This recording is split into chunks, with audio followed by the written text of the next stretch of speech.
Nashville's morning news on Super Talk 99.7 WTN. I'm chuckling because if I don't chuckle, I'm going to throw my headphones across the room. Headline, some migrants at a New York City shelter, they're complaining because they're not getting their proper food for Ramadan. That is what's happening in Joe Biden's America. I want to welcome on into the program our Grassroots political analyst, Matthew Hurtt, who joins us. Matthew, always great to have you on. I want to play you this audio bite.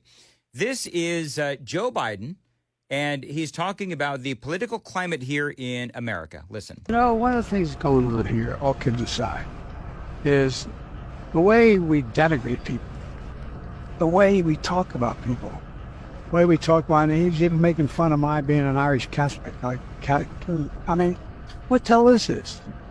It's never been like this. Never been like this. It's going to stop. So Joe Biden has the audacity to say that, oh, we're being so mean to each other, and it's going to stop. This is the same guy that has been running around calling, Republicans and those that support Donald Trump as a, quote, air quote, threat to democracy. His party is obviously calling all of us Nazis and racists and all that other kind of stuff. I thought that comment from Joe Biden from this Univision interview was awfully rich. Yeah, Donald Trump on Instagram actually earlier this week had a really great ad, basically showcasing every single time the Democrats have called Republicans Nazis, have attacked Republicans in some way, have diminished the political discourse, as Joe Biden might say, and it is hypocritical and laughable that Joe Biden and the Democrats would say that Republicans are diminishing this discourse or going back to a time where the political conversation is one of attacking and personalizing. This is the playbook of the Democrats to do something and then blame Republicans for doing the exact same thing that they're doing. Well, that's what they do, and you're right, Matthew. They are famous for this. Do you think? Because, you and I, we are just entrenched in political dialogue, and that's what we do for a living. And I'm passionate about this stuff for, different reasons, perhaps than some others. But I'm passionate about this, and I know that you are too. The people that are not as passionate about politics, and maybe they only check in every once in a while as an election nears, do you think that they see through all this BS? I think that some of them are seeing this, and people are paying attention now. This is what's in the headlines, and we can't escape the 24-hour news cycle as the headlines show whatever Joe Biden is saying, whatever the Trump campaign is doing, and then whatever the Democrats claim Republicans are doing. The media, the mainstream media, runs with this in an effort to demagogue and demonize Republicans, and this is a situation where Democrats believe that government is what you do to the people that you defeat in the election. So in November, if Democrats win, we're going to see a punitive approach, even worse than what we're seeing now, against Republicans. And we even see it in Washington. This week, Joe Biden announced a plan to entrench the federal civil service so that Donald Trump and Republicans are unable to get the job done if Trump is elected in November. So this is it's an increasingly scary situation where politics is a zero-sum game, and Democrats must have the levers of government, the levers of power. Otherwise, they won't be able to punish their political opponents, us Republicans. Well, so let me ask you, because I may have seen the headline, but I don't know the details on that. So what is Biden doing? Is he working with unions, making sure that, if Trump gets elected, he can't, drain the swamp, if you will? I mean, what has Biden done? The proposed rule for the civil service basically entrenches and makes it even more difficult to eliminate those political appointees and others who serve in the federal government, regardless of who the president is. And what we see is when Trump came into office in 2017, he attempted to hire and put in place political appointees who would carry out his agenda, which is what you would expect a Republican to do, what you would expect any elected official to do, hire the people who will carry out the administration's will. And the proposed rule at the federal level now makes it even harder for anybody else, any Republican who gets elected, to undo the federal damage that the previous administration does in an effort to hire the right people and make the right decisions to carry out what you would see. And this isn't particularly, the headlines aren't going to be glamorous around this, right. But in every single department, in every single federal entity, the president gets to appoint and pick about 4,000 what they call political appointees. These are people who serve during the term of that president. But the Democrats, what they end up doing is when they have political appointees in the next administration, those individuals just shift over from political appointment to federal civil service, long-term federal civil service, which makes it even harder to remove them in the next administration. So this is something actually our friends at the Heritage Foundation and Project 2025, America First Policy, and a number of other organizations are building out the infrastructure to hire the right people. And Joe Biden sees that writing on the wall. If Donald Trump wins in November, he wants it to be even harder for Donald Trump to be able to carry out his agenda. Meanwhile, conservative groups and activist groups are reaching out across the country to find the right people with the right skills and the right talents to go out and advance the president's agenda. And Joe Biden sees this as a threat. The Democrats see this as a threat, and they are attempting to shore up and institutionalize political appointees for Democrats into the civil service. So a big announcement from Donald Trump earlier this week, and basically everybody wanted to know where the president was on abortion.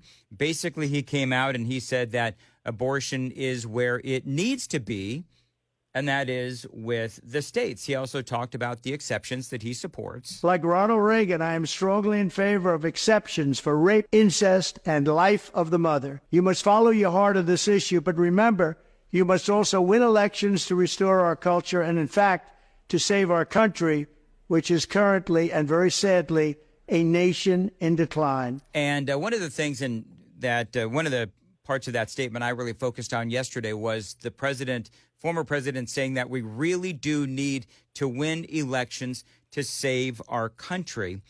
You have a lot of the pro-life groups that are angry with the former president because he did not call for a national federal ban on abortion. And I think that the president, he understands that he needs women desperately. And so some people are saying that, he was wrong to not call for a federal ban on abortion. The president feels like he's doing the right thing.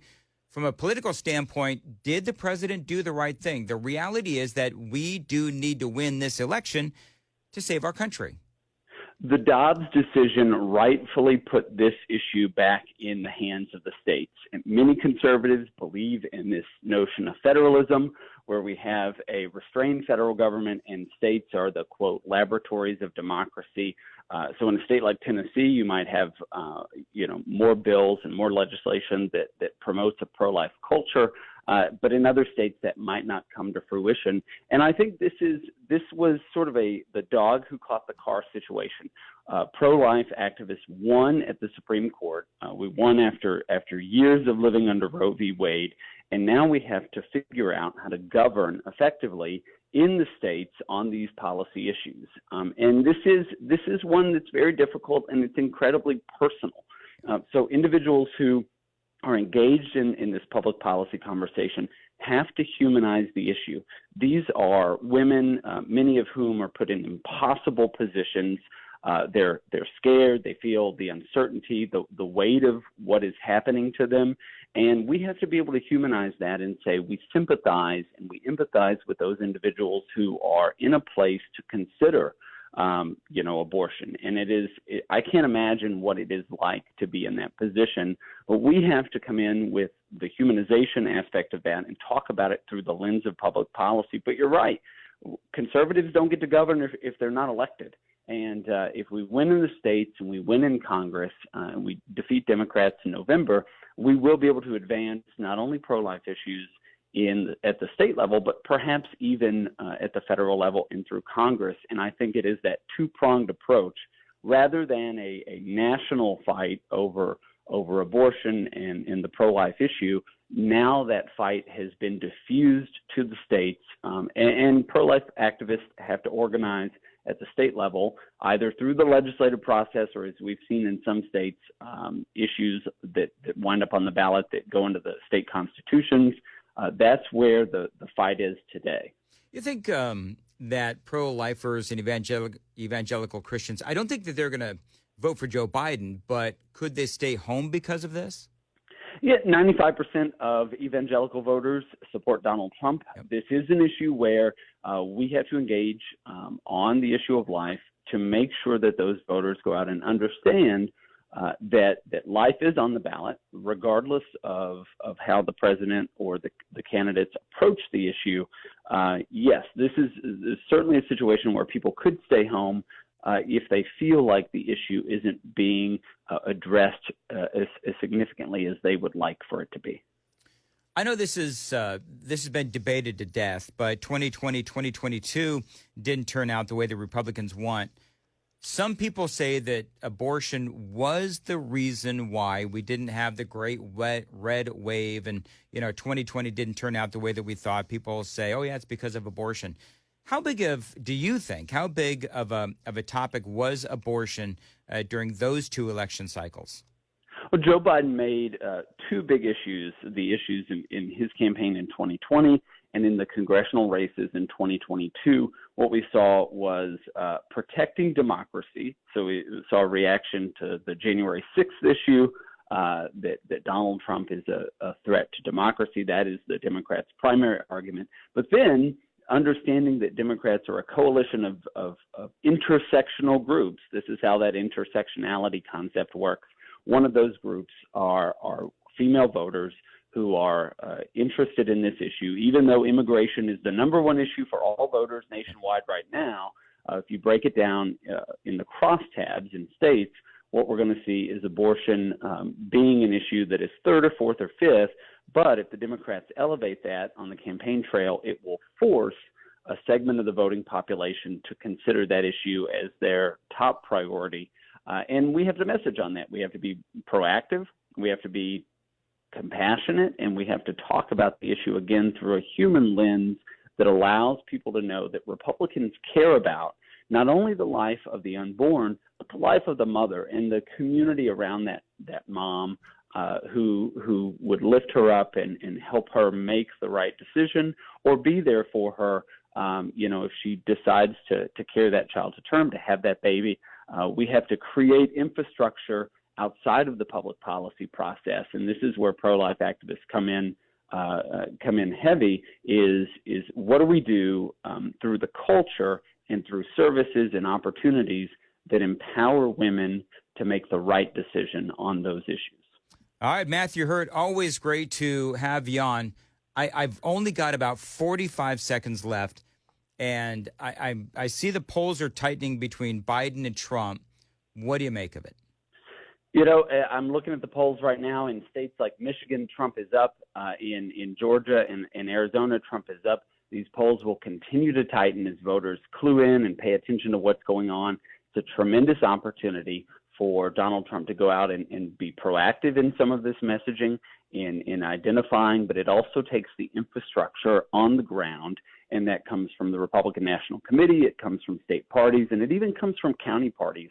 So people who are interested in this issue in Tennessee and across the country have to start organizing, talking to their neighbors, talking to voters, to prepare people to go out and make the decision to go out and to vote this November. And that is incumbent on all of us to go out and make the case for our principles and to get people to turn out at the polls. All right. As always, great commentary from Matthew Hurtt, 653 on WTN.